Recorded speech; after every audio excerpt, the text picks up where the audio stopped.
বলে। পীড়ন এবং বিকৃতির অনুপাত একটি ধ্রুবক। এই ধ্রুবককে বস্তুর উপাদানের স্থিতিস্থাপক গুণাঙ্ক বলে। তাহলে কি পীড়ন এবং বিকৃতির অনুপাত একটি ধ্রুবক, এই ধ্রুবকটিকে বস্তুর উপাদানের স্থিতিস্থাপক গুণাঙ্ক বলে। স্থিতিস্থাপক সীমা কাকে বলে?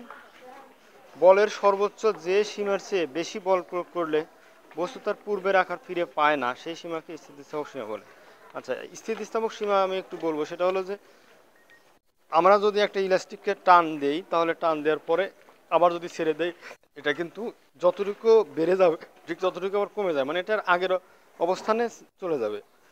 কিন্তু যদি এমন হয় যে আমরা এটাকে এত জোরে টানি যেটার আগের যে অবস্থায় ফিরে যেতে পারে না, তার মানে কি এটা স্থিতিস্থাপকতার যে সীমাটা আছে সেটার পরিমাণ অনেক বেশি, আমরা মানে যে পরিমাণ বল এটা নিতে পারবে আমরা তার চেয়ে অধিক পরিমাণে বল প্রয়োগ করেছি, যার কারণেই এই ধরনের ঘটনা ঘটে। প্রবাহের চাপ কাকে বলে? কোনো তলে স্থির অবস্থায় থেকে প্রবাহিত তার প্রতি একক ক্ষেত্রফলে লম্বভাবে যে যে বল প্রয়োগ করে তার মানকে প্রবাহের চাপ বলে।